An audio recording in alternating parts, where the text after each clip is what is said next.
Hello my friends and welcome back. Thank you very much for being with me again today. On the 15th of July, so that's 3 days ago, I made a video based on an article stating that Massive Wagner convoy arrives in Belarus, Wagner troops in, Russian military out. So this was on the 15th, and according to the Ukrainian article that I used, more than 60 trucks and buses and whatever else the Wagnerites brought to Belarus were involved in that convoy. So more than 60. Now, or at least today, two more convoys arrived in Belarus, and they are bigger than that one. So if on the 15th there were more than 60, right now there's more than 60 in the first convoy earlier in the day, and more than 60 the second one later in the day. Let me show you the two articles that I'm going to use. This one first, which is the article that came at 15:12, so it's 3:12 p.m. on July 18th, 2023. Another convoy of Wagner fighters arrives in Belarus. Another, because they're talking about this one being the second one. This is the second one because the Wagnerites brought another one, and so that's the second one. This is the third one then. These are some little trucks here. The fourth, I missed one then. A fourth large convoy of Wagner Group fighters is on its way to the 10th camp in Belarus, which has been set up for them. The movement of 80 vehicles with various modifications has been observed. Right now, I'm quoting, right now another large convoy of Wagner fighters is moving towards Osipovich and the camp in the settlement of Cel along the M5 highway from Baburisk. The convoy consists of at least 80 vehicles of various modifications, 18 vans, more than 20 UAZ pickups, van trucks, about 20 UAZ 452s, as well as PAZ buses, minibuses, and several tiltable Urals and Cam AZs. The equipment has, quote-unquote, terrorist LPD DPR license plates. The movement of the Wagner convoy was noticed at approximately 12:30 along M5 highway from blah blah blah towards the camp in the settlement of Ciel. And they show us here what they supposedly went to where. Okay, so this is one. And the convoy stretched along the highway for more or less 5 kilometers and is now approaching the exit to the village where the 10th camp for the Wagner Group mercenaries is located. So this is what they told us about in the past, and now we go to the other article. Over 90 vehicles, second Wagner convoy of the day arrives in Belarus. The same thing, Ukrainska Pravda, our friends. So this is the second article. July 18th, 17:27. So that's what, 5 o'clock, 5:27 p.m. The other one was what, 3 something, I think, 3:12. So this is the second. Over 90 vehicles arrives in Belarus. This is the trajectory. And this is Minsk right here. So this is where they're going to be located. Minsk, and here somewhere down here about, I would say about 100 kilometers south is Ukrainian border. A fifth convoy, the other one was the fourth, of Wagner Group fighters has arrived in Belarus. And I'm quoting, during the day, a second convoy of Prigozhin's mercenaries arrived in Belarus. According to our data, it has between 90 and 100 plus pieces of equipment, which is larger than the previous one spotted this morning, the same day. The convoy is moving along the route from the border with the Russian Federation, along the R43 route, and further along the M5 in the direction of Osipovich.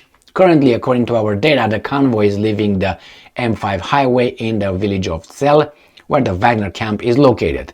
The vehicles in the convoy have mostly LPR number plates. Hey. He didn't add the terrorist LPR number plates, with a few DPR, terrorist DPR, and Russian ones. Some don't have numbers at all. So various passenger vehicles were spotted in the convoy: UAZ 452s, open backup pickups, coaches, trucks, and cars. The convoy also included several fuel tankers and Urals with trailers. So, is this what it is? Some of them? Okay. Previously, Wagnerites posted a video in which they stated that they're based on the Molkino training ground in Krasnodar Krai, Russia, would stop existing after 1st of August. Let me show you where Krasnodar Krai is. I think this is still there. Yeah. So it is down here, Krasnodar Krai, in this area. So Krasnodar is here. So from here, this camp, because remember, this is Rostov-on-Don. This is where the Wagnerites took over that little garrison, Russian military garrison here. Rostov-on-Don, supposedly going to Moscow, which is far away here, somewhere over there. Supposedly they will come from here over there. A convoy would be blown up by getting wherever. So this Krasnodar right here is not going to be around. It's not Krasnodar, I think it's right here somewhere in this area. And then we go back to this guy's the second one. So this is it. It's not going to be there anymore. And let's see, is this a video here? I'm not going to play it because these guys sometimes have problems with me playing these kind of things. And I don't want to take a chance. Like the ABBA song, take a chance on me. No, I don't want to take a chance on you guys because you guys are bad people. Bad people that you teach me how to speak and what to say and what not to say, and you just, make me self-censor, and I don't want to do that, which I just did. But I don't like doing it. So here you have it. Over 60 vehicles on the 15th, over 80 now, over 100, because they say between 90 and 100 plus, I would get 100, so 190 today, let's say, with 80 before, 60 before, and whatever it was the first one, the first two actually, because there are five convoys. So if you calculate by that, and there, let's say you get, I don't even know, because they don't say how many Wagnerites, but that's a massive army moving there. Massive, I'm not saying tens of thousands, but more than I expect. I thought that probably there would be 100 Wagnerites over there at the most. Why? Because I said, where are they gonna go? Everybody's gonna move now over there to Belarus. Dangerous not only for the Ukrainians, dangerous for Lukashenko as well. But he must be trusting the Wagnerites. But there's one thing they don't have, which is weapons. So the Wagnerites don't seem to have weapons. Probably they have light machine guns and so on, but they don't have tanks or something like that. You can, if you have let's make a little calculation here. Let's say in those 100 vehicles, let's put each convoy at 100 vehicles to be easy, okay? And let's say in each convoy you have about 5 buses at least. That's about let's say 200 people. 200 people per convoy, so you got 1,000 people at least, I would say, gathering over there, multiply by 5, about, they would have 1,000 people. Now imagine how you feed those 1,000 people. That's an approximation, loosey-goosey. But anyway, that's going, as I said, the Russian military is out, the Wagnerites are in, the military can focus now 7,500, the leftovers, or whatever, they were in southern Belarus, now they're going to move on the Russian front, but that's not a big deal because the Russians just gathered more than 100,000 troops in Kupiansk. 100 more, and that's a report by the Ukrainians, more than 100,000 troops, plus 900 plus tanks and about 500 vehicles and blah blah blah tralala. And in Kupiansk, I just made a video a minute ago on that.